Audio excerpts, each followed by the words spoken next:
ตูเด้ออย่าลืมเด้อผู้ใดเข้ามาแล้วก็แชร์ไปเป็นธรรมทานเด้อผู้ใดมีคำถามอันใดก็ถามเข้ามาได้โยมแอรี่ไซสิทธิพร อยากถามพระอาจารย์เกี่ยวกับยอดมุกเวลาคนตายต้องได้เห็ดยอดมุกบ่คะน้อยหรือบ่เห็ดก็ได้และยอดมุกมีความสำคัญแนวใดความจริงแล้วเนาะประเพณีที่เพิ่นเฮ็ดมาก็หลายๆอันที่บ่มีปรากฏในพระไตรปิฎกหลายๆอันก็มีในพระไตรปิฎกให้เฮาได้ศึกษาให้ได้ประพฤติปฏิบัตินะสำหรับเรื่องยอดมุกถามผู้ถามคืนก่อนว่ายอดมุกอันเขาหมายความว่าใดถ้าเข้าใจตรงกันว่ายอดมุกก็คือเอาห่ออันนึงเอาผ้าขาวห่อเอาข้าวสารเอาข้าวเปลือกใส่เอาดอกไม้ธูปเทียนใส่เอาเงินใส่แล้วไปวางที่หัวลงคันเฮาเอิ้นอันนี้ว่ายอดมุกก็แสดงว่าเฮาเข้าใจตรงกันว่าเฮากำลังเว้าเรื่องของยอดมุกตัวนี้เนาะสำหรับยอดมุกตัวนี้นี่นะ บ่ได้มีความหมายอีหยังเลยเนาะบ่ได้มีความหมายอีหยังเลยเพิ่นเอิ้นว่าคายยอดมุก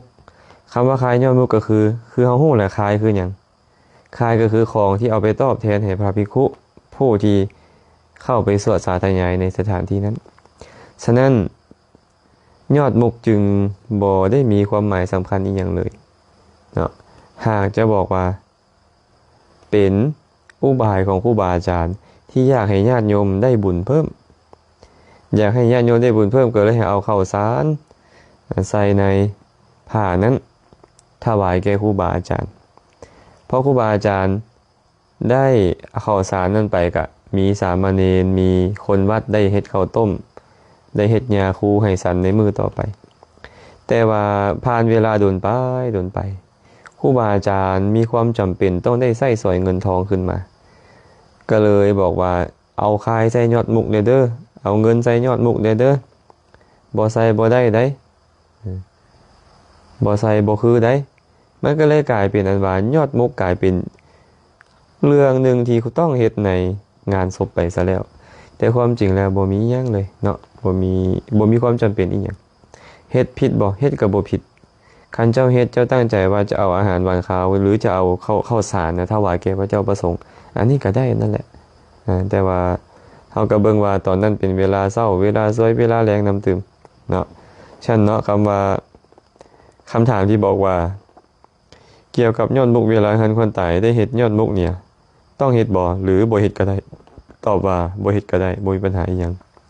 ยอดมุกมีความสำคัญแนวใดตอบว่าบ่ได้มีความสำคัญหยังถ้าหากว่าเจ้าอยากให้ทาน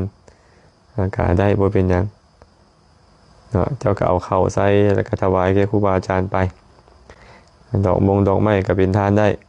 แต่ว่าครูบาอาจารย์ต้องการเงินเพิ่นก็บอกว่าต้องเอาเงินใส่น้ำมันก็เลยกลายเป็นประเพณีแบบนั้นมาซื่อๆดอกเนาะสะโมไลคุณปกาเนาะขอน้อมข้าพระอาจารย์เขาน้อยฟังอยู่ทางหนองไฮเดอร์สาธุเจริญพรสาธุโยเมเจนเนาะญาติธรรมทางสหรัฐอเมริกาการตามหู้จิตของเฮาวาราคะโทสะโมหะเกิดถึงเฮาจะกำจัดบ่ได้บางครั้งคราวแต่เฮาก็หู้ตัวทั่วพร้อมตลอดเวลาวาราคะโมหะโทสะเกิดแบบนี้ถือว่าเฮาประพฤติธรรมเพื่อเป็นเครื่องออกจากทุกข์ได้บ่คะน้อยความจริงแล้วก็เป็นสิ่งที่ควรเฮ็ดนั่นแหละนะพระสัมมาสัมพุทธเจ้าก็บอกว่าภิกขุควรพิจารณาเห็นจิตในจิตเห็นธรรมในธรรมหากเฮาพิจารณาเห็นจิตของเฮาว่าจิตของเฮานี่นะมีราคะอยู่ตอนนี้เมื่อกี้นี้มันมีราคะอยู่ตอนนี้ปราศจากราคะแล้วเมื่อกี้มันมีโทสะอยู่ปราศจากโทสะแล้วเมื่อกี้มันมีโมหะอยู่ปราศจากโมหะแล้วเฮาตามรู้จิตในจิตอยู่แบบนี้ก็คือว่าเฮาเจอกำลังเจริญสติสัมปชัญญะอยู่เนาะแต่สิ่งที่เฮาต้องพิจารณาเข้าไปเติมก็หันก็คือไอ้จิตนี่นะมันเป็นเพียงธรรมชาติอย่างหนึ่งที่เกิดขึ้นตั้งอยู่และแตกดับไปเป็นธรรมดามันอาศัยยังเกิดขึ้นมันอาศัยหทัยวัตถุที่เอิ้นว่ารูปจิตเป็นนามหทัยวัตถุเป็นรูปทางรูปทางนามนี่อาศัยกันและกันเกิดขึ้นเมื่อเกิดขึ้นแล้วก็ตั้งอยู่แล้วก็ต้อง แตกดับไปเป็นธรรมดาให้เห็นความบ่เที่ยงของมันแบบนี้เมื่อเห็นความบ่เที่ยงแล้วอาการที่เป็นทุกข์ก็จะปรากฏแล้วเขาจะรู้ว่ามันบ่ได้บังคับบัญชาได้ความเป็นอนัตตามันก็จะมาปรากฏเนาะและให้ใส่ใจอยู่เสมอว่าจิตนี้บ่แม่นเฮาบ่แม่นของเฮาแบบนี้เอิ้นว่าการตามพิจารณาเห็นจิตในจิตเพื่อความพ้นไปจากทุกข์เนาะชื่อว่าเฮาเฮ็ดถูกแล้วส่วนการพิจารณาเห็นธรรมในธรรมเนาะพิจารณาเห็นราคะโทสะโมหะนี่นะโดยความเป็นนิวรธรรมเป็นต้นนี่กามฉันทะก็คือราคะนั่นแหละพยาบาทก็คือโทสะนั่นแหละนะหากเขาพิจารณาเห็นธรรมชาติที่มันเป็นโทสะธรรมชาติที่มันเป็นราคะเนี่ยเอิ้นว่าพิจารณาเห็นธรรมแม้แต่ราคะโทสะโมหะนี้กะบ่แม่นเฮาบ่แม่นของเฮาเกิดขึ้นตั้งอยู่ดับไปเป็นธรรมดาของมันบ่สามารถบังคับบัญชาอีกอย่างมันได้เลยให้เห็นว่ามันบ่แม่นเฮาอยู่ตลอด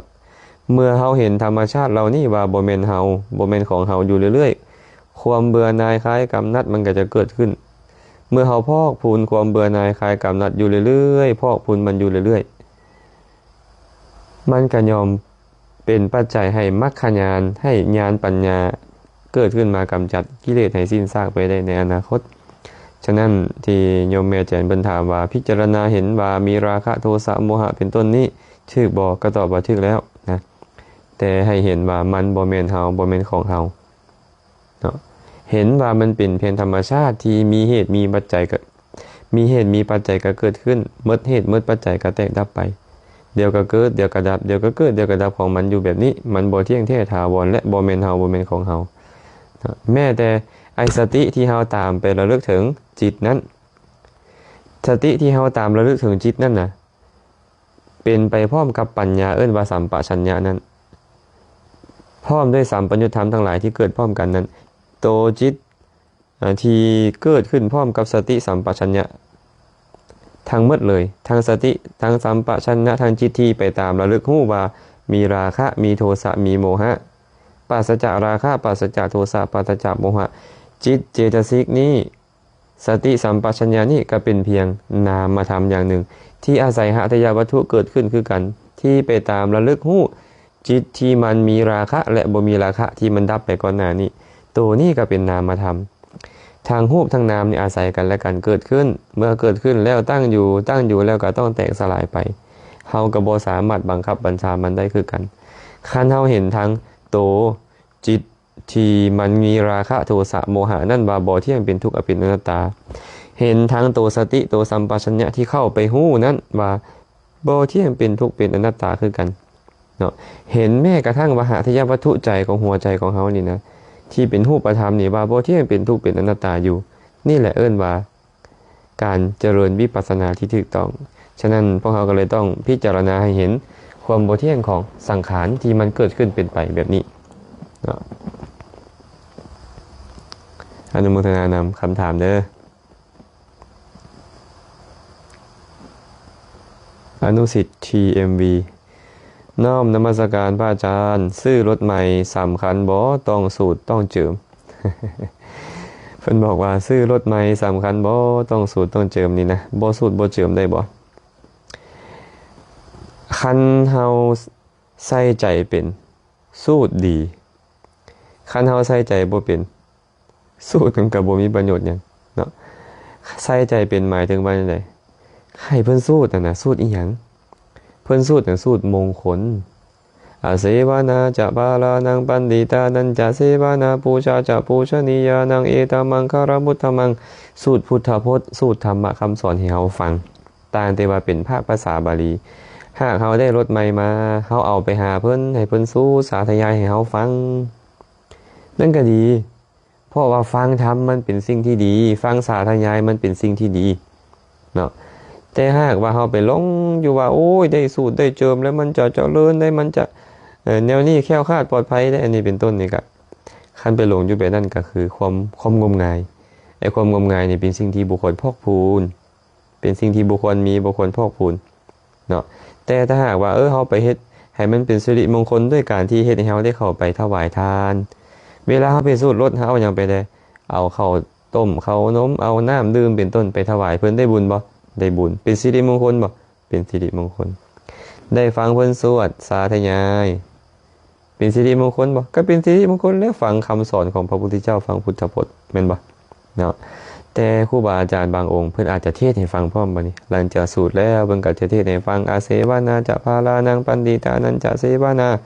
ปูชาจะปูชนียานังเอตามังคละมุตตมังคาถานี่ที่สูตรให้ฟังนี่แปลว่าแนวนี้เด้อมีความหมายแนวนี้เด้อการบ่คบคนพาลเป็นมงคลเด้อการคบบัณฑิตเป็นมงคลการบูชาทานที่ควรบูชาเป็นมงคลเป็นต้นเพิ่นก็เทศให้เราฟังดีบ่อย่างนี้ควรเฮ็ดบ่ควรเนาะควรเฮ็ดฉะนั้นเนาะที่เพิ่นถามมาว่าซื้อรถใหม่นี่สำคัญบ่ต้องสูตรคันอยากได้บุญก็เข้าใจแล้วอยากได้บุญก็สูตรได้เนาะแต่ถามว่าบ่สูตรเป็นหยังบ่อาจารย์บ่เป็นหยังก็บ่เป็นหยังเจ้าก็คือบ่ได้ฟังปริตะมงคลจากครูบาอาจารย์เท่านั้นแหละบ่แม่นว่าต้องเฮ็ดแล้วบ่ได้หมายความว่าบ่เฮ็ดละเฮ็ดบ่ได้บ่แม่นจังซั่นเนาะอันนี้ก็ตอบให้เพิ่นแบบนี้เด้อก็อยู่ที่เฮาใส่ใจเนาะโยมแก้วมณีพรจันทวงศ์ได้เห็นตัวจริงพระอาจารย์ตอนไปธุดงค์แต่ได้ติดตามฟังธรรมะมาตลอดเจริญพรสาธุเด้ออนุโมทนาบุญนำโยมเพิ่นเนาะโถพอดน้อมกราบนมัสการพระอาจารย์สาธุ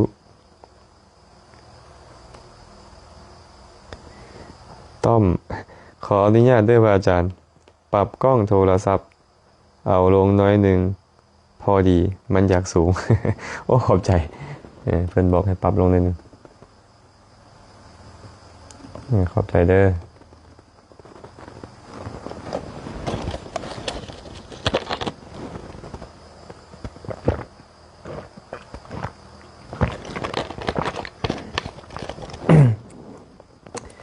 ผู้ใดอยากติชมแบบใดก็สามารถที่จะติชมมาได้เด้อติชมมาได้แม่จีอาเนาะวงคำจันทร์กราบนมัสการพระอาจารย์ฟังจากเมืองบริคันขาน้อยสาธุสาธุอนุโมทนาบุญนำเข้ามาแล้วก็อย่าลืมเนาะอย่าลืมแชร์ไปเป็นธรรมทานแล้วก็ผู้ใดมีคำถามอันใดที่เราพอจะสนทนากันได้ก็สามารถถามเข้ามาได้เด้อ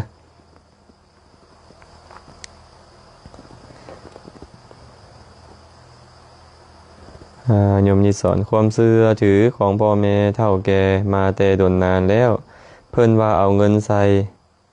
คำใส่หรือเครื่องของใส่ในขายยอดมุกแมนผู้ตายได้ครับแท้แมนบ่อาจารย์เมื่อวานนี้อาจารย์ไปเทศอยู่เฮือนแม่สุวรรณเพ็งเนาะโยมแม่อาจารย์เพ็งเพิ่นเสียชีวิตนะก็ ได้เทศไปแล้วว่าการที่บุคคลผู้ตายจะไปสู่สวรรค์จะไปสู่นรกบ่ได้อยู่ที่ขายยอดมุกบ่ได้อยู่ที่บุคคลอยู่ทางบ้านเฮ็ดต้องเป็นไปตามกรรมของเขาและเขาจะได้รับหรือบ่นั้นอยู่ที่ฐานะของเขาพร้อมนะพระพุทธเจ้าจึงบอกว่ายะถากัมมังคมิจฉันติปุญญาปาปะพะลูปะคาแปลว่าสัตว์ทั้งหลายยอมเป็นไปตามกรรมจะไปตามกรรมของเขาเข้าถึงผลของบุญและบาปที่ตนเองของเขาเฮ็ดไว้เนาะเข้าถึงผลของบุญและบาปที่เขาเฮ็ดไว้ อันนี้หมายความว่าจังได๋เนาะหมายความว่าเขาต้องเฮ็ดกรรมนั่นเองแล้วเขาจะไปตามกรรมของเขาจะไปสู่นรกก็เป็นเพราะกรรมชั่วที่เขาเฮ็ดจะไปสวรรค์ก็เป็นเพราะกรรมดีที่เขาเฮ็ดบ่ได้อยู่ที่เฮาและเมื่อเขาตายไปแล้วหากเขาโศกให้ไปเกิดในเปรตวิสัยหากเขาไปเกิดในเปรตวิสัยแล้วญาติธรรมหรือญาติพี่น้องอยู่เป็นมนุษย์นี้ถวายทานอย่างใดอย่างหนึ่งอุทิศส่วนกุศลให้เขาได้ร่วมอนุโมทนาเขาจึงจะได้บริโภคผลของทานนั้นบ่ได้เกี่ยวว่าเจ้าจะเอาใส่ขายยอดมุกหรือบ่ใส่ขายยอดมุกเนาะจะเป็นข้าวปลาอาหารก็ตามผ้าผ่อนท่อนสบายก็ตามที่เจ้าถวายทานและอุทิศให้เขาหากเขาอยู่ในภพภูมิที่สามารถอนุโมทนาบุญได้เขาจะได้บุญนำแต่ถ้าหากเขาไปเกิดเป็นเพศได้อนุโมทนาเขาจะได้บริโภคผลของทานนั้นหากเขาไปเกิดในนรกไปเกิดในกำเนิดของนรกเขาจะหมดโอกาสบ่ได้รับอีกอย่างเลยนะอันนี้ก็บอกให้ฟังแบบนี้เนาะบ่เกี่ยวดอกว่าเจ้าจะเอาขายยอดมุกลายปานใดก็ตามมันบ่ได้เป็นเหตุของการเข้าถึงสุคติโลกสวรรค์ของผู้ตายเนาะ และก็บ่แม่นเหตุว่าเจ้าใส่คายยอดมุกและเขาจะได้รับบ่แม่นเขาต้องอยู่ในฐานะที่รับได้แล้วรับรู้ได้อนุโมทนาเขาจึงจะสามารถได้รับผลทานที่เจ้าได้เฮ็ดเนาะผลทานนั่นจะเป็นยอดมุกจะเป็นบ้างจะเป็นข้าวน้ำซ้ำปลาจะเป็นผ้าพรทอนสบายอีหยังแม่นทั้งหมดบ่ได้เกี่ยวว่าต้องเป็นยอดมุกนะอันนี้ก็ตอบไปแบบนี้เนาะ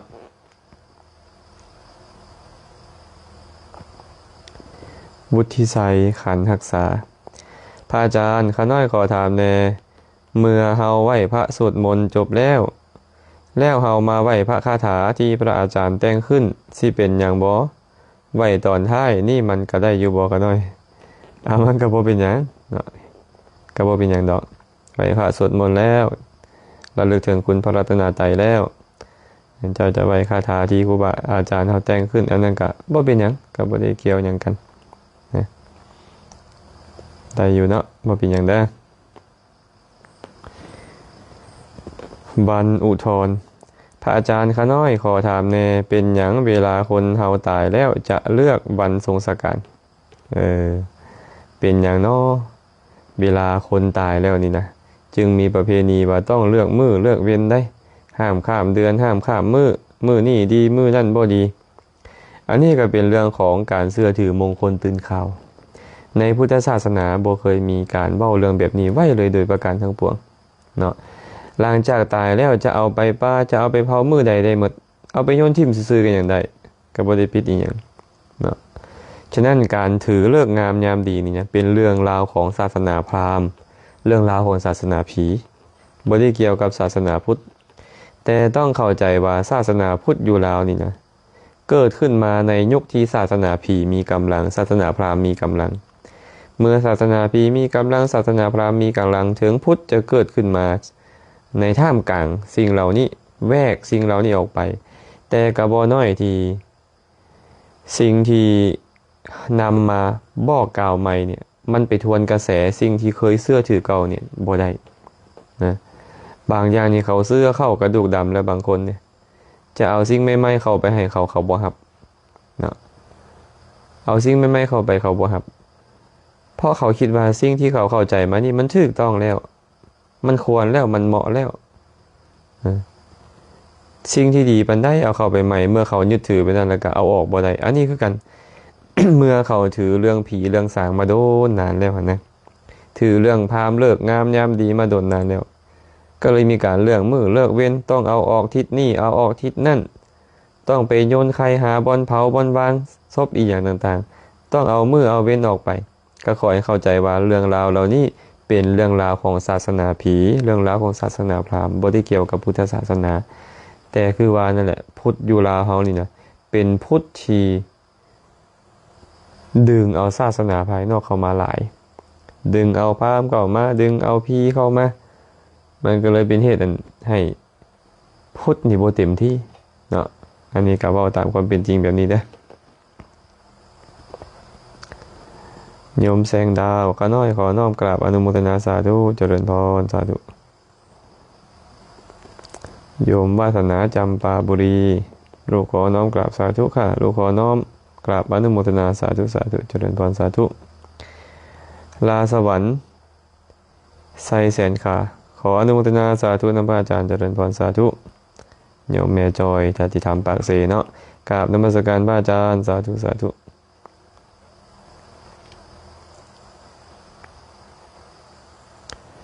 พระสุบรร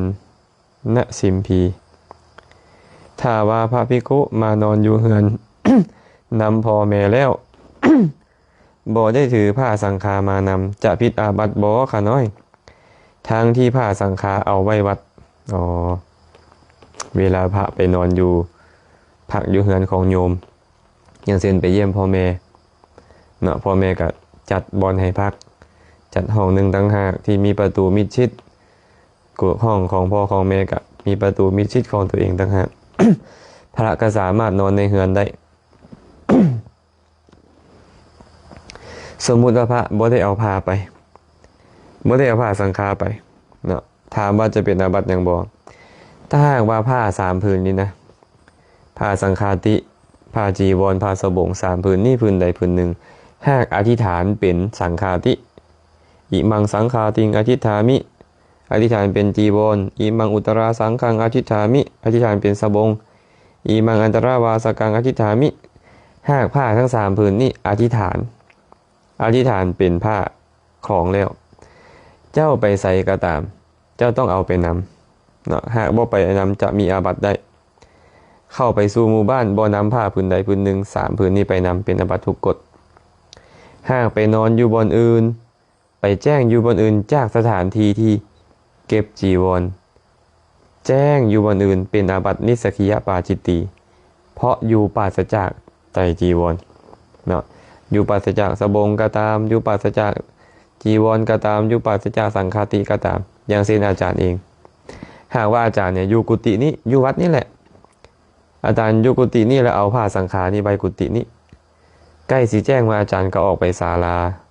ออกไปไหว้พระสวดมนต์อยู่พุ่นไหว้พระสวดมนต์อยู่พุ่นนั่งสมาธิอยู่ศาลาแจ้งอยู่ศาลา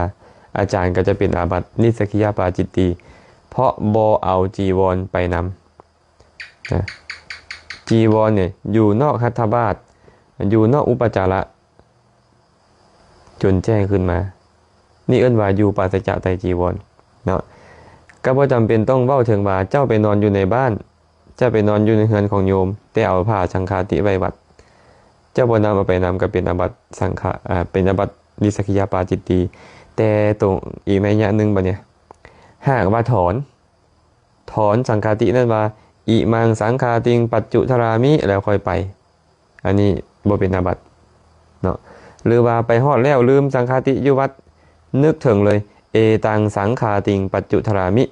ข้าพระเจ้าถอนผ้าสังฆาตินั่นผ้าสังฆาตินั่นก็เป็นผ้าอดิเรกไปบ่แม่นผ้าสังฆาแล้วเมื่อบ่แม่นสังฆาแล้วก็อยู่ปราศจากก็บ่เป็นอาบัติหยังหากเฮาเรียนรู้วินัยแล้วสิ่งที่เป็นอาบัติเฮาสามารถที่จะแก้ไขให้มันบ่เป็นอาบัติได้อันนี้เป็นอานิสงส์ของการเรียนวินัยเนาะหากว่ามีเวลาก็ขอนิมนต์ครูบาอาจารย์เด้อก็หน่อยไปซอกฮู้ไปทำเรียนเนาะให้สามารถที่จะเอาตัวเองรอดในการอยู่ในเพศบรรพชิตนะอันนี้ก็ขออนุโมทนานำคำถามของเพิ่นเด้อก็ขออนุโมทนานำญาติโยมทุกคนทุกท่านที่เข้ามาฟังมาพร้อมกันสนทนาเนาะผู้ใดเข้ามาแล้วก็อย่าลืมแชร์ไปเป็นธรรมทานเด้อผู้ใดมีคำถามอันใดที่คิดว่าจะเป็นประโยชน์แก่ตนเองแก่ผู้อื่นก็สามารถถามเข้ามาได้จันเพลงนามมุนตีอาจารย์ขอถามเดขึ้นเฮือนใหม่ต้องสูตรก่อนบ่เดือน8ก่อนพรรษาก็ขึ้นได้บ่อาจารย์ คืออาจารย์เว้านั่นแหละการถือเลิกงามยามดีถือมือถือเวนเป็นลักษณะของศาสนาพราหมณ์ศาสนาผีบ่ได้เป็นลักษณะของพุทธศาสนาพุทธศาสนานี่นะบ่ได้ถือเลิกงามยามดีเลิกงามยามดีคืออย่างไรพระพุทธเจ้าบอกว่าภิกขุทั้งหลายเวลาเศร้าก็ตามเวลาสวยก็ตามเวลาแรงก็ตามหากบุคคลสามารถประพฤติสุจริตด้วยกายวาจาใจได้เวลาเศร้านั่นก็เป็นเวลาดีมงคลดีหุ่งสร้างดีของเขาเวลาสวยเวลาแรงนั่นก็เป็นเลิกงามยามดีหุ่งสร้างดีมงคลดีของเขาหากเขาสามารถเฮ็ดกุศลคุณงามความดีได้เขาเฮ็ดใจให้เป็นบุญได้เว้าสิ่งที่ดีได้เฮ็ดสิ่งที่ดีได้ในเวลาใดเวลานั้นเป็นเลิกงามยามดีของเขาบ่มีมือมีเวรอีหยังนะพระพุทธเจ้าจึงกระตัดไว้ในคัมภีร์คุตตกนิกายชาดกพระองค์บอกว่านักขัดตังปฏิมาเนนตังอัตโถภาลังอุปัจจคาอัตโถอัตถัสสะนักขัดตังกิงกลิสันติตารกาแปลว่าประโยชน์ยอมลวงเลยบุคคลผู้เป็นคนพาลผู้โง่เขาผู้มัวเมาแต่เลิกงามยามดีประโยชน์นั่นแหละเป็นเลิกงามยามดีของประโยชน์ดวงดาวมันสิมีประโยชน์อย่างเพิ่นว่าคนพาลผู้โง่เขานี่นะมัวเมาแต่เลิกงามยามดีมือนี่ดีมือนั่นดี5 ค่ำดี9 ค่ำดี10 ค่ำดีวันอังคารดีวันเสาร์ดีเลิกงามยามดีนี่มัวเมาเหลือเกินพระพุทธเจ้าเลยบอกว่า นักขัดตังปฏิมาเนนตังอัตโธพาลังอุปัจจคาเพิ่นประโยชน์มันสิล่วงเลยเจ้าเด้อหากเจ้าเป็นคนพาลผู้โง่เขลาอยู่นี่นะมื้อนี้บ่ควรเฮ็ดมื้ออื่นควรเฮ็ดมื้อนั้นควรเฮ็ดมื้อนี้บ่ควรเฮ็ดไอ้ความดีนี่ความดีเฮ็ดยามใดก็ได้เบิดญาติโยมเอ้ยเนาะพระองค์เลยบอกว่าอัตโธอัตถัสสะนักขัดตังประโยชน์นั่นแหละเป็นเลิกงามยามดีของประโยชน์เวลาเศร้าเจ้าเฮ็ดประโยชน์ได้นั่นแหละเป็นเลิกงามยามดีเวลาสวยเจ้าเฮ็ดประโยชน์ได้นั่นแหละเป็นเลิกงามยามดีเวลาแรงเจ้าเฮ็ดประโยชน์ได้นั่นแหละเป็นเลิกงามยามดีมื้อวันศุกร์เสาร์อาทิตย์จันทร์ค้านอีหยังก็ตามแต่มื้อออกใหม่มื้อแฮมก็ตามแต่หากเจ้าเฮ็ดคุณงามความดีได้นั่นชื่อว่าเจ้า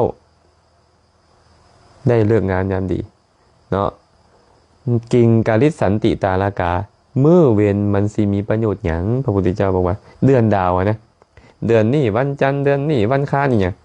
คนเบิ่งเดือนดาวเขาจะรู้ว่าดาวนี้ดาวประจำวันจันทร์ดาวนี้ดาวประจำวันอังคาร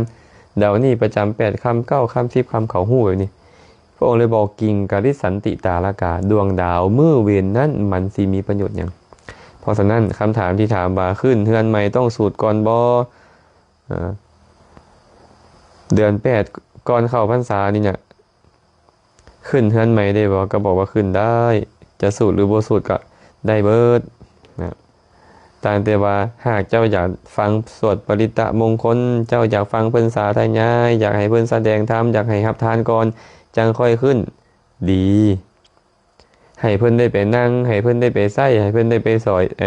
ใส่สอยเฮือนเฮาก่อนล่ะดีคันให้พระสงฆ์สามเณรได้ไปใส่สอยก่อนหั่นนะเนาะพอเข้าใจเนาะสูตรบ่สูตรก็ได้เดือนใดมื้อใดก็ขึ้นเฮือนใหม่ได้หมดแต่ถามว่าต้องสูตรก่อนบ่คันเจ้าอยากได้บุญอยากฟังธรรมอยากฟังสาธยายอยากถวายทานอยากสมาทานศีลอยากให้ครูบาอาจารย์ไปใส่สอยเฮือนนั่นให้เป็นมงคลก่อนเจ้ากะสูตรได้นิมนต์เพิ่นไปเฮ็ดได้คันบ่สูตรก็บ่เป็นหยังบ่ได้ผิดหยังเนาะอันนี้ตอบเพิ่นเดี๋ยวนี้เด้อรัตนชินนานมัสการพระอาจารย์ขอโอกาสถามข้าน้อยเป็นสามเณรประพฤติผิดในข้อใดข้อหนึ่งสามารถขอสมทานศีลด้วยตนเองได้บ่ข้าน้อยสามเณรนี่นะเนาะบ่สามารถสมทานศีลด้วยตัวเองได้บุคคลใดบุคคลหนึ่งก็ตามมีความประสงค์อยากเป็นสามเณรเจ้าผ้ามันนุ่งเองบ่ได้จะสมทานศีลเองบ่ได้ต้องได้ผ้าจากอุปชาเท่านั้นเมื่อได้ผ้าจากอุปชาแล้วจึงค่อยนุ่งเมื่อนุ่งแล้วเปล่งคำถึงไตรสรณคมจากพระอาจารย์ผู้ให้ศีลอาจารย์ก็ต้องเว้าถึกสามเณรก็ต้องเว้าถึกอาจารย์ก็ต้องสวดถึกพร้อมว่าพุทธังสรณังคัจฉามิธัมมังสรณังคัจฉามิสังฆังสรณังคัจฉามิเว้าถึกอักขระฐานก่อนแบบนี้พร้อม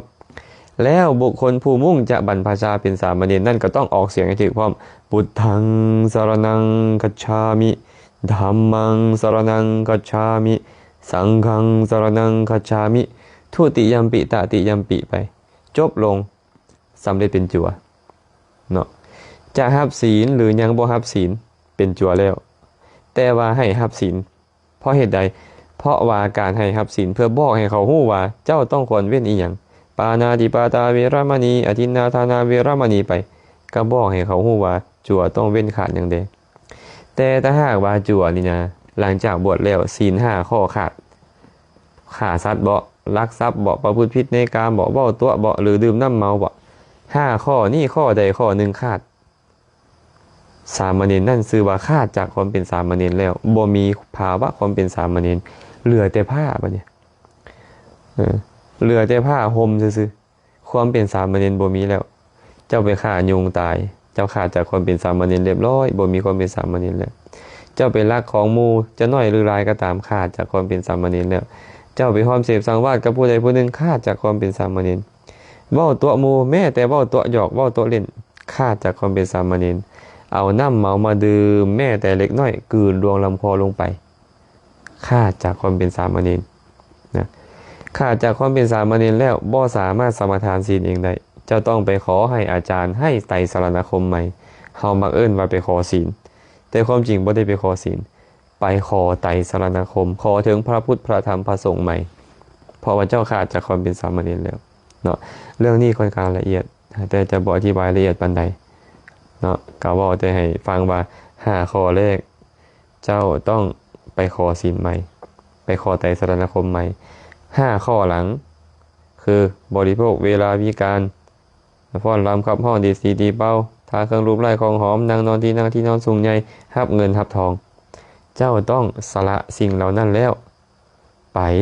ขอทันตกรรมให้อุปชาอาจารย์ลงโทษให้สมควรแก่โทษเจ้าจึงจะพ้นจากโทษแบบนี้เป็นต้นแม้แต่การประพฤติข้อวัดบ่ได้บ่ประพฤติตามข้อวัดเฮ็ดผิดศีลของพระภิกขุที่เป็นโลกวัชชะข้อใดข้อหนึ่งก็คือกันเนาะคันเว้าไปหลายผู้ฟังอาจจะบ่เป็นพระเนรก็สิบ่เข้าใจก็เว้าสำนี้ก่อนเนาะอัมพรสิงห์เทพสุวรรณเอาเงินใส่บาตรผิดบ่อาจารย์ เอาเงินใส่บาตรผิดบ่อาจารย์ เพิ่นถามมาเอาเงินใส่บาตรผิดบ่อาตมาอยากถามคืนว่าคำว่าผิดนี่เอาคำว่าผิดอีหยังก่อนหากว่าญาติโยมนี่ผิดศีลบ่ก็บอกว่าญาติโยมบ่มีศีลขอใส่บาตรเอาเงินใส่บาตรแล้วผิดบ่มีเนาะต้องเข้าใจไปนี่ว่าพระสัมมาสัมพุทธเจ้าห้ามพระเนรบ่ให้รับเงินบ่ได้ห้ามญาติโยมถวายนะแต่ว่าถ้าหากญาติโยมฮู้อยู่ว่าการเอาเงินไปถวายพระนี่นะหากพระรับนี่พระจะเป็นอาบัติเมื่อพระเป็นอาบัติกุศลเฮาจะน้อยลงนำและถ้าหากว่าเฮาฮู้อยู่แก่ใจว่านี่เป็นธรรมะคำสอนที่พระองค์บัญญัติแต่งตั้งเปิดเผยเอาไว้แล้วเฮาก็บ่ได้สนเลยพยายามเฮ็ดอยู่แบบนี้เป็นปกติสุดท้ายแล้วคำสอนของพระสัมมาสัมพุทธเจ้าข้อนี้ก็จะเลือนลางหายไปเฮาก็อาจจะมีส่วนเฮ็ดให้ศาสนาอันตรธานแต่ว่าถามว่ามันผิดศีลข้อใดก็ตอบว่ามันบ่ได้ผิดศีลเนาะมันบ่ได้ผิดศีลถ้าว่าเฮาถวายพระเพิ่นก็จะปฏิเสธเองของเพิ่นเมื่อเพิ่นปฏิเสธเงินนั่นนะเมื่อเพิ่นปฏิเสธแล้วเพิ่นก็บ่ซื้อว่ารับหากมีญาติโยมมา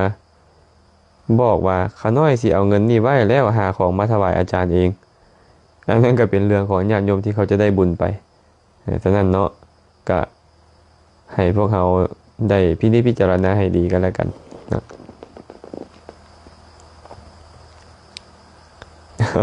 มีคนมาท่วงว่าละสวรรค์ใส่อย่างเนี้ยใส่สันกัญญาวะใส่สันกาวะขออภัยเดี๋ยวอ่านซื้อผิดพระอาจารย์เบิ่งแปลกบอลคิ้วเด้อ อันนี้เขาเจ้าท่วงมาทุนแล้วเนาะก็ธรรมดาเนาะธรรมดาพระพุทธชาด้วงมูลน้อมกราบอนุโมทนาสาธุในคำสอนครับเจริญพรขอสาธุอนุโมทนาบุญนำน้องโมมีกราบนมัสการพระอาจารย์สาธุเชน้อยอาหารตามสั่งกราบสาธุพระอาจารย์ก็น้อยสาธุเด้อโยมฮัดไสยสอนสาธุน้อมกราบนมัสการพระอาจารย์แซมก็น้อยทางเพื่อนญาติธรรมทุกทานเบิงฟังจากแข่งอัตตปือสาธุ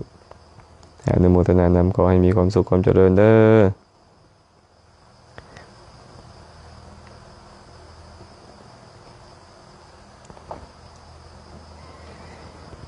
อิสวาสุสวาอิ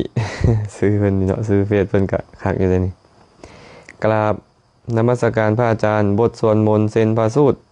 พระปริตหรือพระคาถาต่างๆเมื่อเฮาสวดแล้วจะมีอานุภาพอะไรไหมครับโอ้บรรทานเป็นภาษาไทยกราบนมัสการพระอาจารย์บทสวดมนต์เช่นพระสูตรพระปริต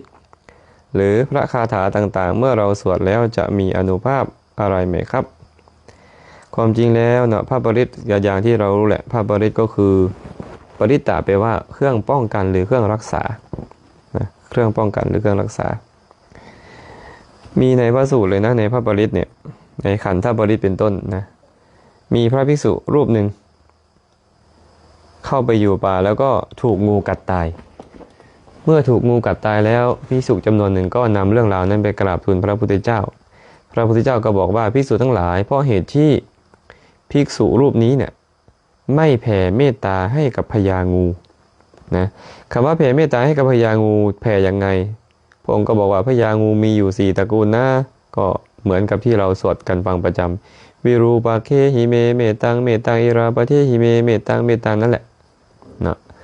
แผ่เมตตาให้พญางูเนี่ยบางทีเราสวดสาธยายไปด้วยแผ่เมตตาไปด้วยอำนาจของพระปริตมันก็มีอยู่โยมนะอำนาจของพระปริตมันก็มีอยู่แม้แต่กรณียเมตตาสูตรเป็นต้นเทวดาก็ยังไม่ทำร้ายนะและพระปริตบางอย่างอย่างเช่นอาตานาติยสูตรเนี่ยพระปริตเนี่ยสามารถสวดและขับไล่ยักษ์ได้ด้วยโยมนะเพราะฉะนั้นเวลาพวกที่เขามีเวทมนต์คาถามีคาถาปราบผีอะไรเป็นต้นเนี่ยโดยส่วนมากแล้วเขาก็จะพูดเรื่องของอ้างเอาท้าวเวสสวรรณเข้ามาเกี่ยวข้องเพราะว่าพวกยักษ์โดยส่วนมากที่มักจะไปสิงคนเนี่ยเป็นบริวารของท้าวเวสสวรรณในอาตานาติยสูตรเนี่ยท่านอธิบายไว้ว่าท้าวเวสสวรรณเนี่ย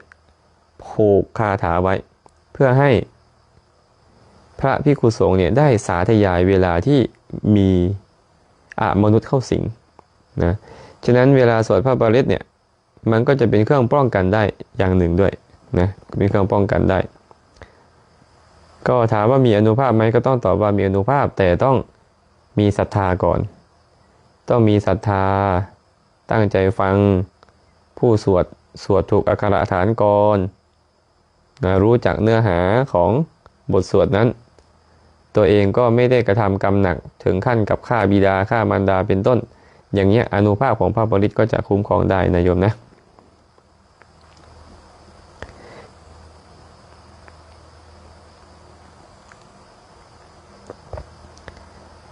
พอนงคารนมัสการพระอาจารย์ขออนุโมทนาบุญนำทุกองค์ทุกฐานสาธุสาธุเจริญพรสาธุเด้อน้อมกราบพระอาจารย์ข้าน้อยสาธุแม่สอนกันมาเนาะแม่สอนกันมาฟัง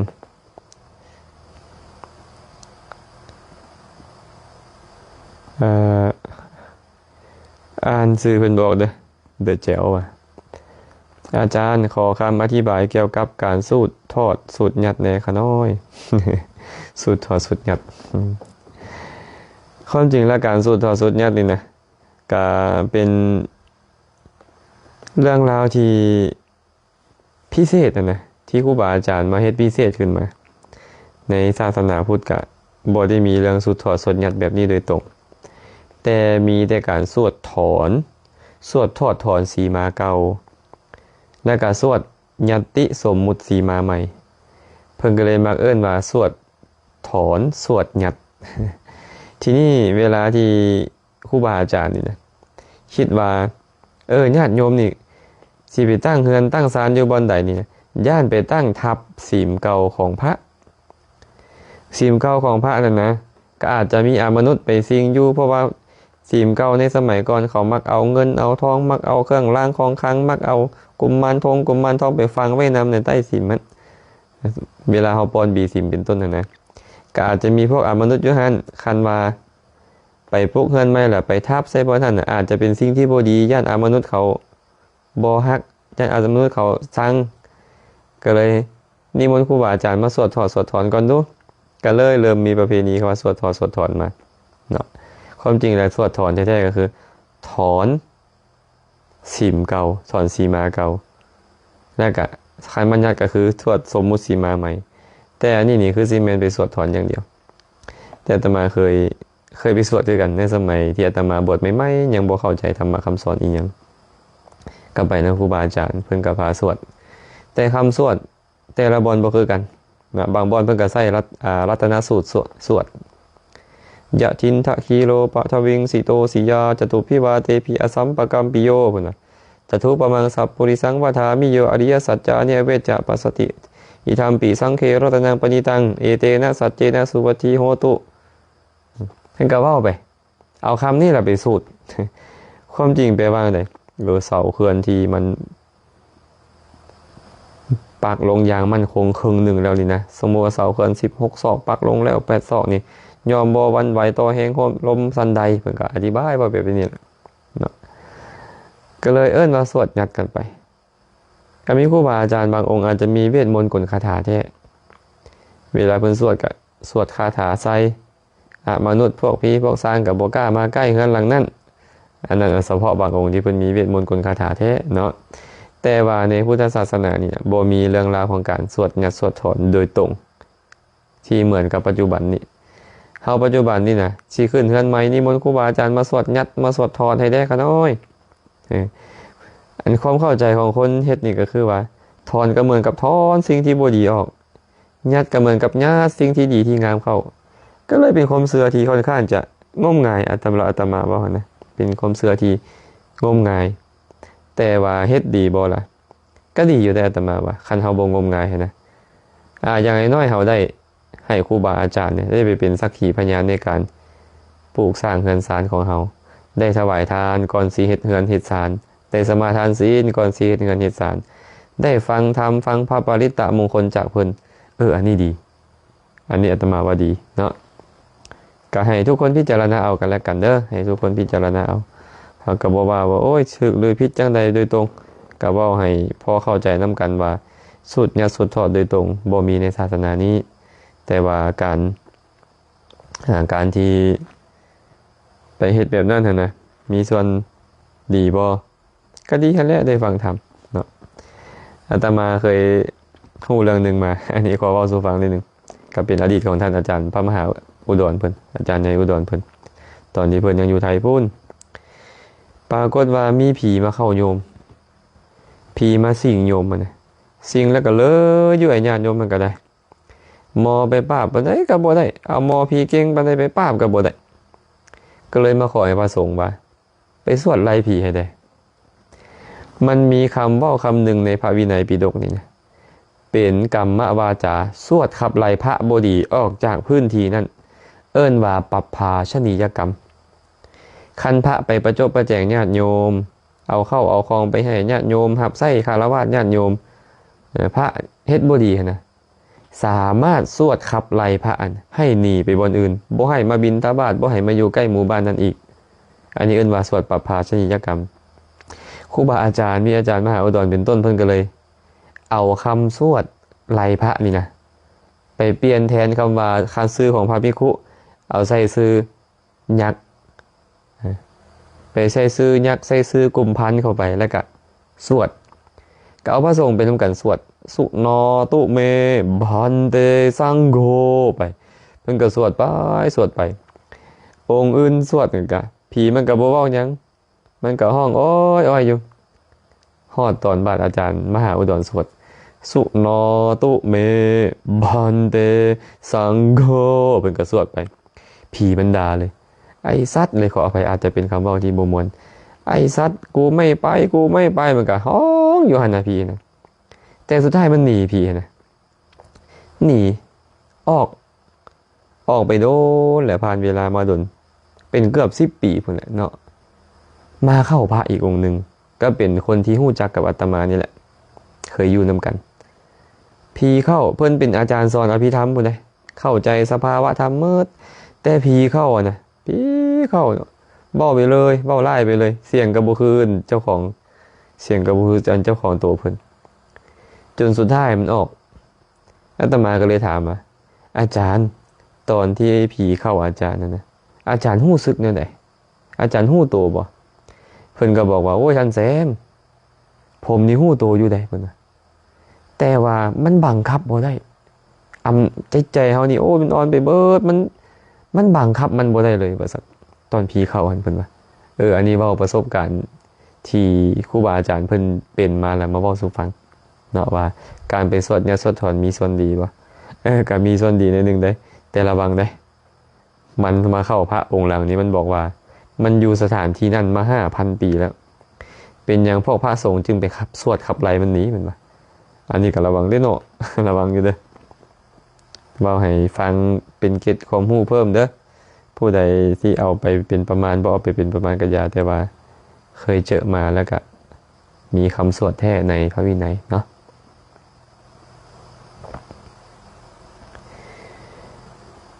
พัทลินประมาณพัทนลินใช่ไหมพัทนลินพิรมรักเนาะกราบนมัสการเจ้าค่ะขอเรียนถามเจ้าค่ะพระผูกสายศีลให้โยมผู้หญิงได้ไหมเจ้าคะเพราะเห็นพระบางท่านก็ผูกให้พระบางท่านว่าผูกให้ไม่ได้วางบนมือให้ได้เจ้าค่ะความจริงแล้วนี่นะโยมการทำแบบนั้นเนี่ยพระพุทธเจ้าบอกว่าการเลี้ยงชีพด้วยมิจฉาอาชีวะด้วยเดรัจฉานวิชานะถ้าหากไปผูกแขนให้กับญาติโยมเนี่ยเป็นการเลี้ยงชีพโดยไม่ควรเป็นสิ่งที่ไม่ควรกระทำเนาะพระจะไปผูกให้โยมผู้หญิงก็ไม่ได้ให้ผู้โยมผู้ชายก็ไม่ได้ให้เด็กน้อยก็ไม่ได้การทำแบบนี้เรียกว่าทำเดรัจฉานวิชาเมื่อทำเดรัจฉานวิชาก็มีอาบัติด้วยและเป็นการประทุษร้ายชาวบ้านด้วยเหมือนกันฉะนั้นพระภิกษุจึงไม่ควรที่จะไปผูกแขนให้ญาติโยมไม่ว่าจะเป็นผู้หญิงไม่ว่าจะเป็นผู้ชายโยมเนาะผูกให้ผู้ชายก็ไม่ได้ผูกให้ผู้หญิงก็ไม่ได้หากว่าพระมีใจกำหนัดยินดีอยากจับต้องกายผู้หญิงเอาได้ไปผูกหากได้ผูกโดนตุแขนผู้หญิงโดนส่วนใดส่วนหนึ่งของผู้หญิงพระเป็นอาบัติทุนละใจหากพระยินดีในการจับต้องดันไปถูกขนของเขาก็ตามถูกเนื้อตัวเขาส่วนใดส่วนหนึ่งก็ตามพระจะเป็นอาบัติหนักเป็นอาบัติสังฆาทิเศษได้เนาะฉะนั้นจึงไม่ควรผูกเป็นการประจบประแจงญาติโยมด้วยเลี้ยงชีพด้วยมิจฉาอาชีวะด้วยนะแต่ในกรณีพิเศษโยมถ้าหากว่าญาติโยมเขาเนี่ยอาจารย์ผูกแขนให้โยมหน่อยพระก็ปฏิเสธไปบอกว่าอาตมาไม่มีฝ้ายนะอาตมาไม่มีได้สายสิญจน์นะไม่มีได้ผูกแขนนะหากเขาบอกว่าโยมมีมาด้วยเจ้าค่ะมัดผูกแขนให้โยมหน่อยหากก็ต้องไม่ผูกโยมไม่ควรผูกหากเขาบอกอาจารย์สวดปริตได้ไหมเจ้าคะอาจารย์สวดปริตตมงคลสาธยายพระสูตรได้ไหมคะเขาเอามาให้เราสามารถที่สาธยายพระสูตรได้พระก็จับที่ได้แล้วก็สาธยายพระสูตรไปสวดปริตไปแล้วก็วางไว้แล้วแต่เขาเพราะเขานิมนต์ให้สวดปริตเขาไม่ได้นิมนต์ให้ผูกแขนถ้าเขานิมนต์ให้ผูกแขนพระไม่ควรทำเนาะจะเป็นผู้หญิงหรือผู้ชายก็ตามไม่ควรทำนะอันนี้ก็ตอบอย่างนี้เนาะแม้แต่สวดแม้แต่วางบนมือก็ไม่ควรให้ถ้าเป็นของพระให้ของญาติโยมไม่ได้นะอันนี้ตอบอย่างนี้เนาะขอโอกาสค่ะช็อกโกแลตชงเป็นน้ำปานะได้ไหมคะ ช็อกโกแลตมันเป็นยานะตัวช็อกโกแลตโดยตรง แต่ว่ามีการผสมแล้วถ้าผสมนมผสมคอฟฟี่เมดอันนั้นมันจะเป็นอาหารไป ถ้าเป็นลูกช็อกโกแลตเนี่ยเขาโกโก้หรือเปล่านะ มันเป็น 100% ของมันเลยไม่มีส่วนผสมของอย่างอื่นเนี่ยอันนี้เป็นยานะหากเอาน้ำตาลที่เป็นน้ำตาลอ้อยมาผสมก็ยังจัดเป็นยาอยู่แต่เก็บไว้ได้7 วันถ้าเอาช็อกโกแลตนั่นมาผสมกับนมจัดเป็นอาหารบริโภคไม่ได้ละลายน้ำก็ไม่ได้เนาะถ้าโกโก้สดๆนะช็อกโกแลตก็น่าจะเป็นโกโก้นั่นแหละใช่ไหมสดๆเลยเอามาละลายน้ำอันนี้ฉันได้ผสมน้ำตาลฉันได้ผสมน้ำผึ้งฉันได้ฉันเวลามีการได้เนาะแต่ว่าต้องมีเหตุที่สมควรเนาะนิวรณ์5แม่นอย่างขน้อยนิวรณ์5ภาษาบาลีว่านีวรณะนีวรณะเขาเอิ้นว่านิวรณ์แปลว่าทำเครื่องขวางกั้นทำเครื่องขวางกั้นยังล่ะว่ารวมๆก็คือขวางกั้นกุศลมีอยู่5อย่างกามฉันทะ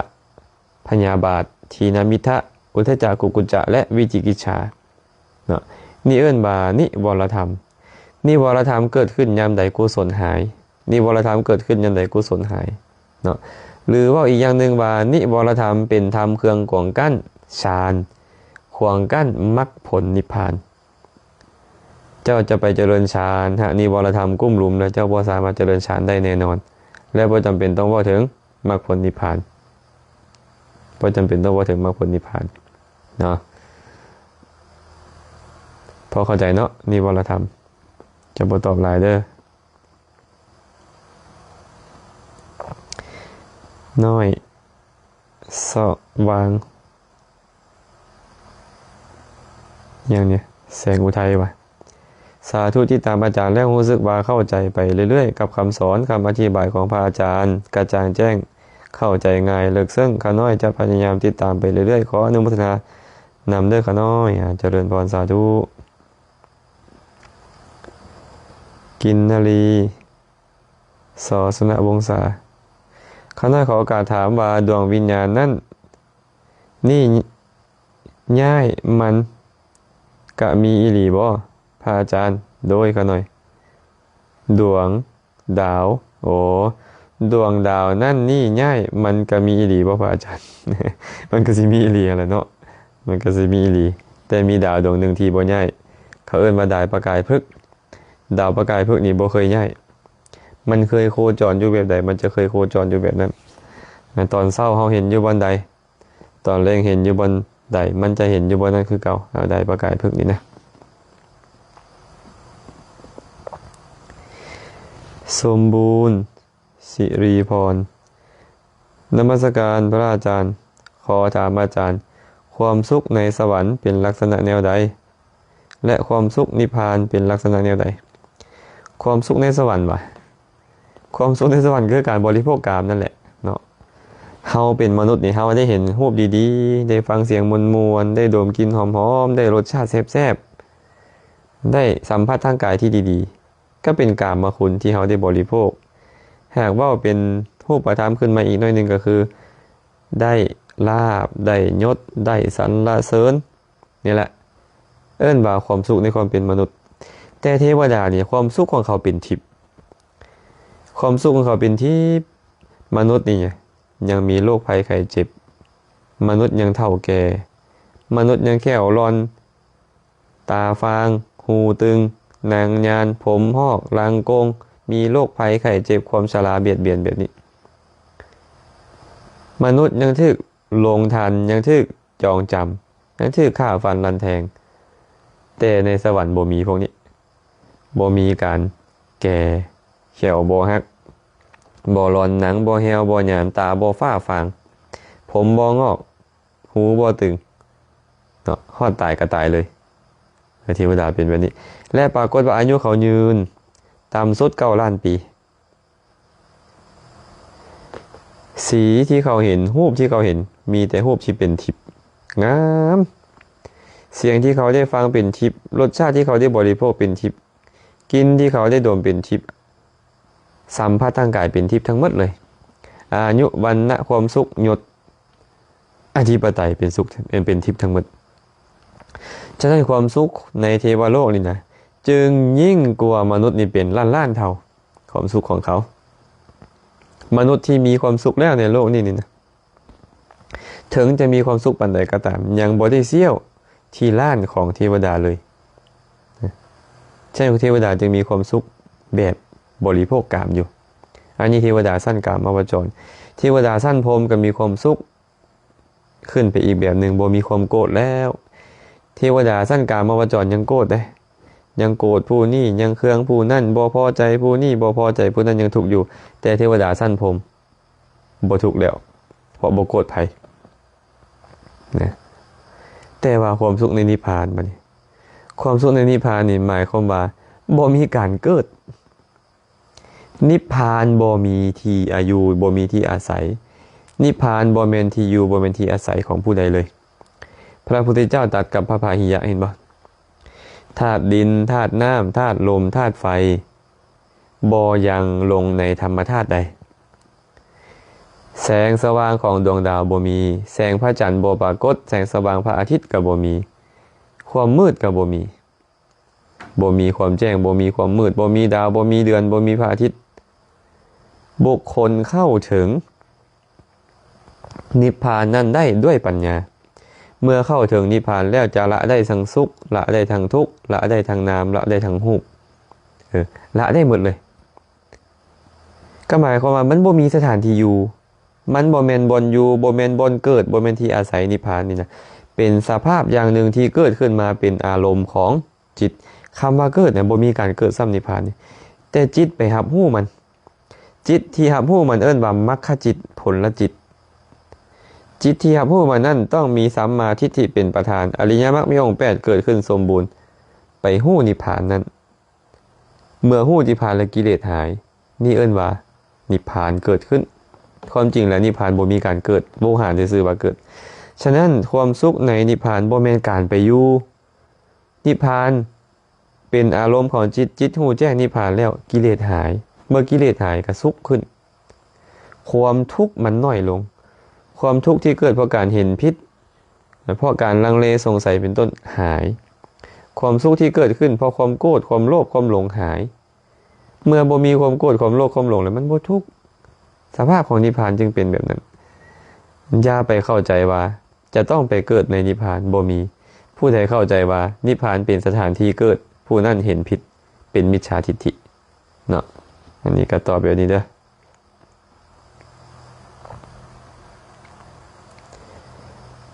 ละสวรรค์ใสเสียงนะข้าน้อยบุญฮอดจอดถึงข้าน้อยขอเมตตากิจนิมนต์พระอาจารย์ลงมาใต้แข่งสีกองจากข้าง แล้วจังเว้ากันอีกตัวนั้นเนาะอนุโมทนาบุญนำความตั้งใจที่ดีเด้อจิตสนะแม่ขาวก็คือกันกับสามเณรบ่พระอาจารย์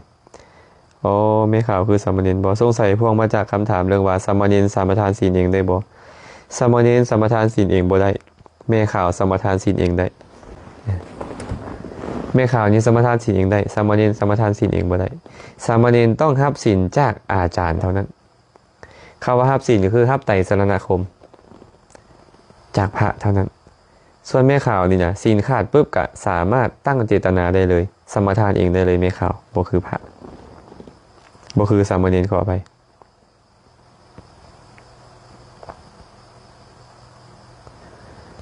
นิวรณ์5แม่นหยังข้าน้อยขอความอนุเคราะห์จากพระอาจารย์แซมช่วยอธิบายให้ข้าน้อยเข้าใจแจ่มแจ้งได้ข้าน้อยสาธุสาธุ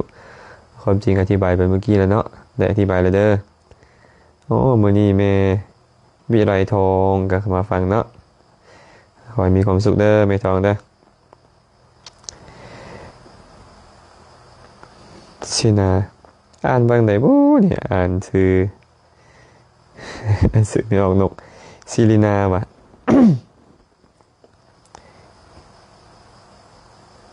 อ่านบ่ออกสำเนียงภาษาอังกฤษนี่เนาะข้าน้อยขออนุโมทนาบุญนำพระอาจารย์พร้อมเด้อข้าน้อยเจริญพรสาธุเด้อ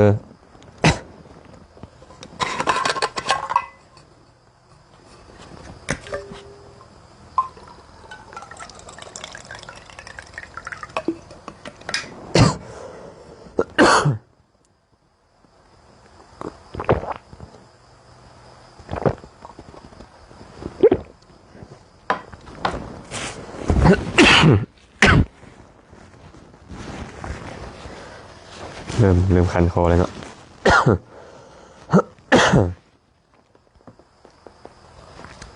เบิร์ดสิริวันปะข้าน้อยมีเรื่องอยากถามเวลาข้าน้อยฟังธรรมะแต่ความคิดของข้าน้อยคิดไปแต่ทางอกุศลต้องละแบบใดข้าน้อยฟังธรรมะจิตใจคิดไปทางอกุศลแสดงว่าบ่ได้คิดตามธรรมเนาะเราก็ต้องน้อมใจให้ไปในกระแสของธรรมะเวลาฟังธรรมเราก็ต้องคิดไปใส่ใจไปตามกระแสของธรรมะแต่มันห้ามบ่ได้หรอกนะแม้แต่ฟังธรรมอยู่แม้แต่กราบไหว้พระเจ้าพระสงฆ์อยู่แม้แต่สาธยายธรรมอยู่นี่นะมันก็เป็นอกุศลในใจของเรานะแต่เราต้องสลัดมันให้ไวฮู้ว่าอกุศลเกิดขึ้นแล้วก็ต้องเฝ้าสลัดทิ่มฮู้ว่าอกุศลเกิดขึ้นแล้วก็ต้องเฝ้าสลัดทิ่มคำว่าสลัดทิ่มก็เป็นนึกถึงอย่างอื่นที่มันเป็นกุศลเราก็เฝ้าน้อมเข้ามาหากระแสของธรรมะคือเก่ามันเป็นปกติดอกที่เราสามารถเป็นไปนั้นได้เนาะ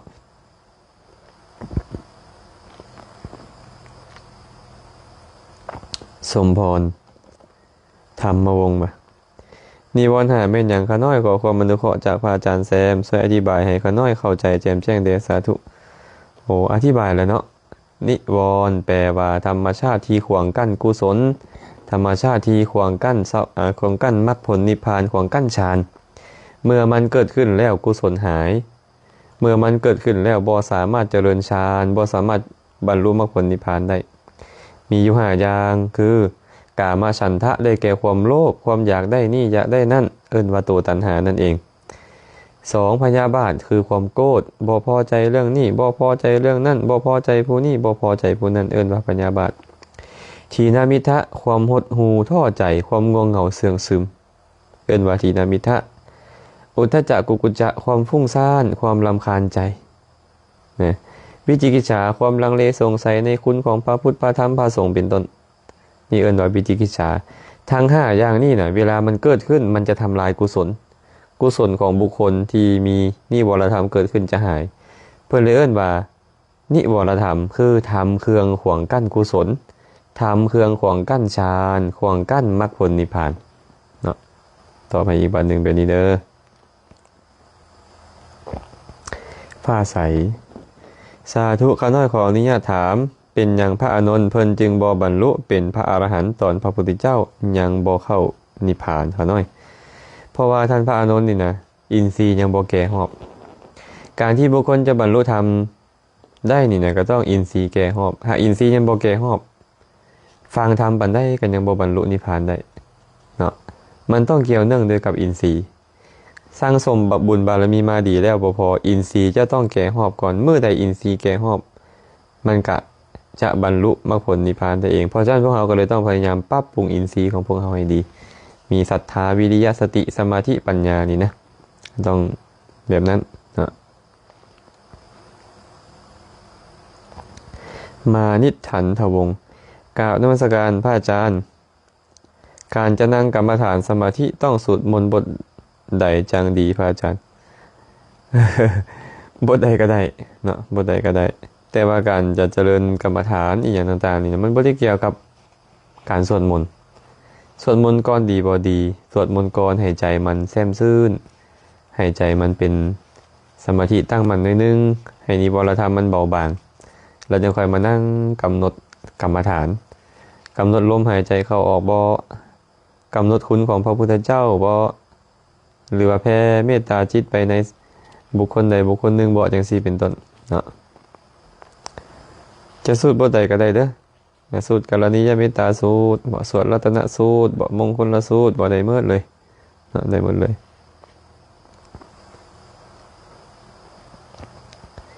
มนุษย์ติดท่องขอโอกาสพระอาจารย์ข้าน้อยอยากฮู้ทุกข์ในอริยสัจสี่เป็นหยังทุกข์ในอริยสัจสี่เพิ่นหมายถึงขันธ์ห้าที่เป็นอารมณ์ของอุปาทานเนาะอุปาทานขันธ์ห้า อุปาทานขันธ์ห้าก็คือขันธ์ห้านั่นแหละแต่ขันธ์ห้าที่เป็นอารมณ์ของตัณหาที่เป็นอารมณ์ของทิฏฐิเพิ่นเลยเอิ้นว่าอุปาทานขันธ์รูปเวทนาสัญญาสังขารวิญญาณรูปคือทางกายเวทนาคือความสุขความทุกข์ความเป็นกลางๆสัญญาคือความจือจำความจำได้หมายรู้สังขารก็คือธรรมชาติที่ปรุงแต่งจิตใจให้ดีให้วิญญาณคือธรรมชาติที่มารู้อารมณ์ทางตาก็เอิ้นว่าเห็นรู้อารมณ์ทางหูก็เอิ้นว่าฟังรู้อารมณ์ทางดังก็เอิ้นว่าดมจังซี่เป็นต้นรู้เวทนาสัญญาสังขารวิญญาณนี่นะมันบ่เที่ยงมันเป็นทุกข์เป็นอนัตตาอาการที่มันบ่เที่ยงมีแล้วบ่มีนั่นแหละเอิ้นมันว่าทุกข์สิ่งใดเกิดขึ้นแล้วมีความเสื่อมสลายไปเป็นธรรมดาสิ่งนั้นเอิ้นว่าทุกข์เนาะฉะนั้นอุปาทานขันธ์นี่มันเกิดขึ้นตั้งอยู่ดับไปและมันยังเป็นอารมณ์ของตัณหายังครอบงำมันได้อยู่เป็นอารมณ์ของตัณหาอยู่มันเลยชื่อว่าทุกข์เพราะว่ามันเกิดขึ้นตั้งอยู่และกระแตกดับไปมันจึงเอิ้นว่าทุกข์ในที่นี้เนาะ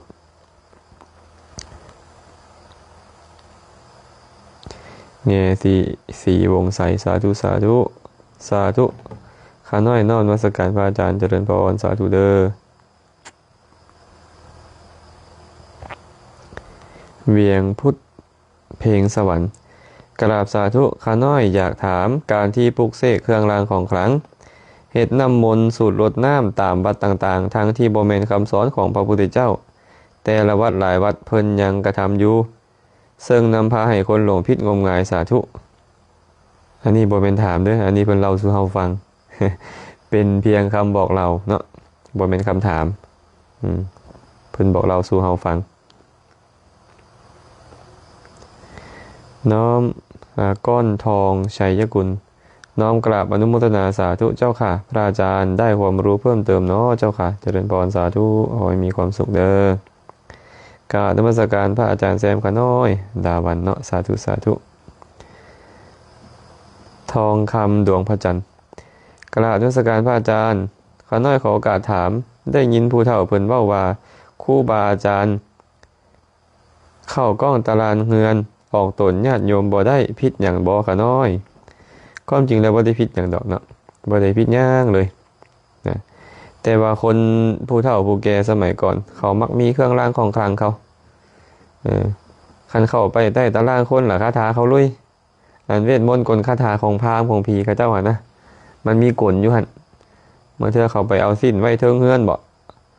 เฮ็ดอีหยังอยู่เทิงเฮือนรอดตารางเขาละคาถาลุยอันนั้นก็เป็นเรื่องของความเข้าใจของคนที่เขามีเวทมนต์กลคาถาไปแต่ในพุทธศาสนาบ่เคยห้ามนะบ่เคยห้ามเข้ากองรางเฮือนบ่ได้เป็นหยังว่าง่ายก็คือเข้าไปใต้ตารางเฮือนก็บ่เป็นหยังเนาะต่อไปนี้เด้อเป็นความเข้าใจของบุคคลกลุ่มคนนั้นบ่แม่นของคนทั่วไปบ่แม่นของพุทธศาสนาขออภัยตุกตาทองทวีวงศ์น้อมกราบนมัสการพระอาจารย์ FC จากบ้านถ้ำเมืองท่าแขกแข่งคำมวลเน้อพระอาจารย์เจริญพรขอให้มีความสุขความเจริญเด้อ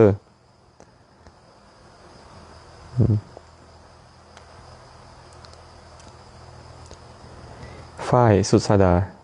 กราบนมัสการพระอาจารย์ขณะขอโอกาสถามถ้าเฮาสมทานศีล8อุโบสถอยู่บ้านสามารถเฮ็ดการค้าขายได้บ่คะน้อย เพื่อนอาจจะไปฟังอาจารย์องค์หนึ่งอาจารย์องค์หนึ่งบอกว่าการรักษาศีลข้อ3พรหมจรรย์ คำว่าพรหมจรรย์นี่หมายถึงอยู่แบบใดพรหมจรรย์บ่เฮ็ดสิ่งที่บ่ประเสริฐอยู่แบบผู้ประเสริฐอยู่เหมือนพรหมเพิ่นว่าพรหมบ่มาค้าขายดอกคันพรหมบ่มาค้าขายผู้รักษาศีล8จึงบ่ควรค้าขายเป็นเรื่องเข้าใจผิดของอาจารย์องค์นั่นเองคำว่าอภรหมจรรย์พระพุทธเจ้าอธิบายไว้เองเลยว่าพระอรหันต์ทั้งหลายบ่ประพฤติอภรหมจรรย์คือการเสพเมถุนธรรมอันเป็นธรรมของชาวบ้านตลอดชีวิตแม่ข้าพระเจ้าก็จะสมทานการประพฤติอภรหมจรรย์คือการเสพเมถุนธรรมอันเป็นธรรมของชาวบ้านนี้ตลอดมื้อหนึ่งคืนหนึ่งนี้ครั้งนั้นเพิ่นบอกไว้แล้วว่าการประพฤติอภรหมจรรย์บ่ประพฤติสิ่งที่บ่ประเสริฐนะคือบ่เสพเมถุนธรรมเนาะบ่ได้เกี่ยวกับการทำมาค้าขายญาติโยมรักษาศีล8อยู่บ้านก็ทำมาค้าขายได้ปกตินั่นแหละแต่อย่าไปตัวเขาก็พอเนาะอย่าไปตัวเขาก็ต้องฮู้เด้เนาะบ่ฆ่าสัตว์บ่ลักทรัพย์บ่ประพฤติบ่ประเสริฐคือเสพเมถุนบ่เว้าตัวบ่ดื่มน้ำเมาบ่ดีดสีตีเป่าเบิ่งหนังฟังเพลงบ่ทรงมาลาทัดดอกไม้ทาเครื่องรูปไล้ของหอมบ่นางบ่นอนที่นางที่นอนสูงใหญ่แล้วก็นี่แหละครบองค์ของอุโบสถเฮาองค์ของศีล8เฮาบ่เกี่ยวกับการทำมาค้าขายอย่างเลยก็ทำมาค้าขายได้ปกติทำมาค้าขายได้ปกติบ่ผิดหยังเด้อบ่ผิดหยังสาวอนงว่ะหลวงอภัยบ่นมัสการข้าน้อยขอโอกาสถามจิตที่รู้สึกทุกข์สุขและอารมณ์อื่นๆไปในปัจจุบันแต่เมื่อตายไปแล้วยังแม่นจิตดวงนี้บ่ข้าน้อยที่ต้องไปรับวิบาก บ่มีอีหยังจักน้อยเลยในโลกนี้จะไปสู่โลกหน้าจิตเกิดขึ้นตอนใดดับตอนนั้นจิตเกิดขึ้นตอนใดและดับตอนนั้นเกิดขึ้นตั้งอยู่ดับไปเกิดขึ้นตั้งอยู่ดับไปตลอดเวลาเลยจิตดวงนี้บ่แม่นจิตดวงต่อไปเนาะฉะนั้นหลังจากตายปุ๊บจิตดวงใหม่เกิดขึ้นในภพใหม่แต่ว่ามันเนื่องกันอย่างเช่นตัวอาจารย์เองนี่นะตอนอาจารย์ยังน้อยๆแม่นอาจารย์บ่ก็แม่นนั่นแหละแต่ว่าตอนน้อยกับตอนนี้อันเดียวกันบ่คนละตอนแล้วตอนน้อยยังอยู่บ่ยังอยู่แล้วดับไปแล้วแต่ว่ามันเนื่องจากตอนยังน้อยจังค่อยมีตอนนี้คือกันเลยไอ้จิตที่ไปรับสุขรับทุกข์ในอนาคตนั่นนะเป็นจิตที่เนื่องด้วยจิตดวงเก่านี้ แต่บ่แม่นจิตดวงเก่าจิตดวงเก่าเกิดขึ้นดับไปดวงใหม่เกิดขึ้นดวงเก่าดับไปดวงใหม่เกิดขึ้นมันหมุนกันอยู่แบบนี้แตกดับไปดวงสุดท้ายของภพเอิ้นว่าจุติจิตเมื่อจุติจิตเกิดขึ้นดับไปมันดับแล้วบ่มีอีหยังไปสู่ภพหน้าแล้วเป็นปัจจัยให้มีปฏิสนธิจิตดวงใหม่เกิดขึ้นในภพหน้าเอิ้นว่าเกิดในภพใหม่ก็บ่แม่นดวงเก่าแล้วเนาะอันนี้ตอบไปนี้เด้อหากอยากเข้าใจให้แจ่มแจ้งก็ลองไปศึกษาอภิธรรมจะได้เข้าใจว่ากลไกของจิตมันเป็นแบบใดเนาะหัดไสยสอนพระอาจารย์บ่สบายเซาแล้วบ่ก็น้อยก็ดีขึ้นหลายแล้วเด้อดีขึ้นหลายแล้ว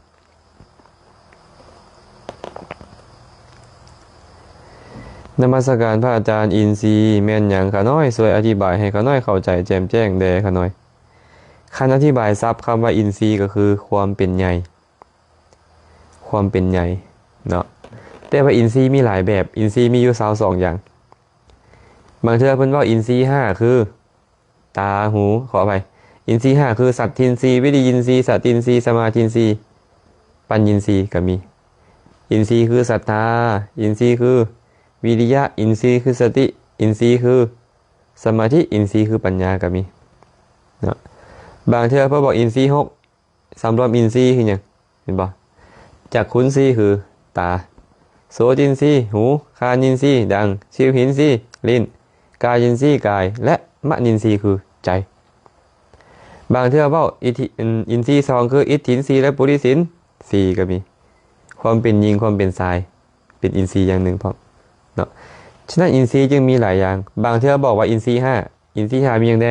สุขินทรีย์ทุกขินทรีย์โสมนัสสินทรีย์โทมนัสสินทรีย์อุเบกขินทรีย์เว้าเรื่องของเวทนา5เป็นอินทรีย์ก็มี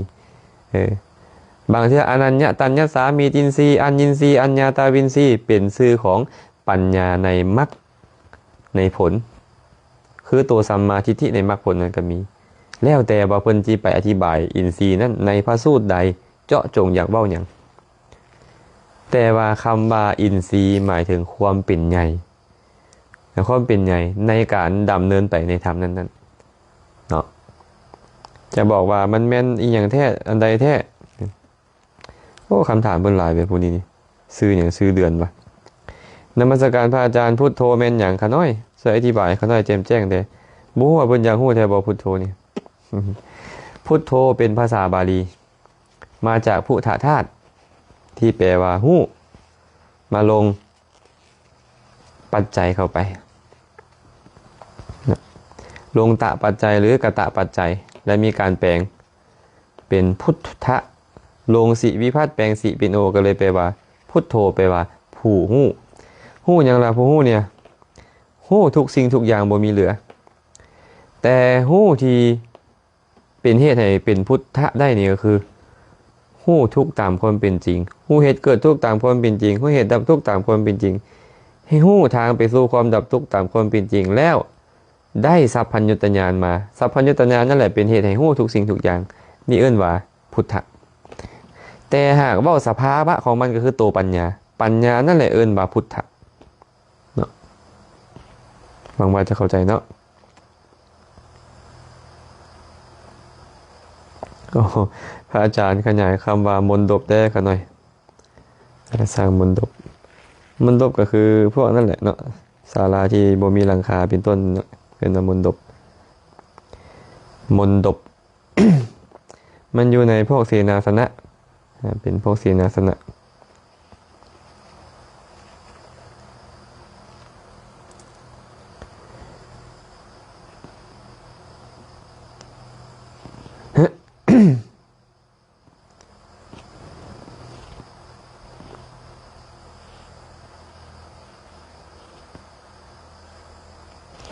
เพิ่นบอกว่าเรือนยอดที่มีขนาดใหญ่มีรูปสี่เหลี่ยมจัตุรัสเป็นรูปตัดมุม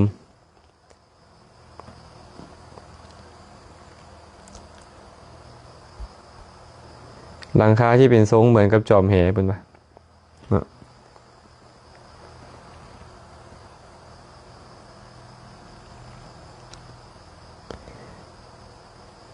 ประมาณนั่นแหละมนดบ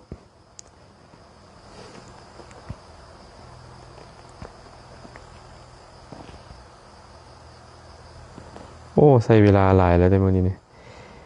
กราบพระอาจารย์เขาได้ขอถามการบูชาพระอยู่ห้านพระเฮือนต้องแต่งขันห้าขันแปดบ่และขันแปดต้องใส่เทียนเล่มบาททุกข้างบ่ตามเคยเห็นผู้เฒ่าเพิ่นเคยเฮ็ดมาดอกไม้บูชาต้องเอาไว้ลูมเทียนหรืออยู่เทิงเทียนก็ได้ขาน้อยขอความกระจ่างแจ้งเด้ความจริงแล้วนี่เนาะในพุทธศาสนาบ่เคยได้สอนเรื่องของขันธ์ห้าขันธ์แปดอีหยังเลยเนี่ยโยมบ่ได้สอนไว้เลยนะเพราะฉะนั้นขันธ์ห้าขันธ์แปดก็เลยเป็นเรื่องของผู้เฒ่าโบราณเราเฮาเท่านั้นเองเนาะ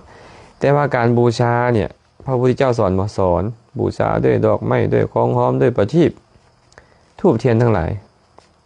บูชาด้วยผ้าพรเจ้าสบายบูชาได้ฉะนั้นขันธ์ห้ามีหรือบ่มีก็ได้ขันธ์แปดมีหรือบ่มีก็ได้จะใส่เทียนเล่มบาทหรือบ่ใส่เทียนละบาทแล้วแต่ความสะดวกของเฮาจะเอาเทียนไว้ถึงดอกไม้ไว้รุมแล้วแต่เฮาต้องการจะให้เป็นแบบใดที่มันสวยงามที่คิดว่าอยากจะน้อมบูชาคุณของพระพุทธเจ้าได้เนาะบ่จำเป็นว่าต้องมีขันธ์ห้าต้องมีขันธ์แปดทุกเทื่อบ่จำเป็นว่าต้องมีเทียนเล่มบาทหรือบ่มีเทียนเล่มบาทจะบูชาแบบใดได้ทั้งหมดเลยบ่ผิดเด้อเฮ็ดแบบใดก็บ่ผิดเด้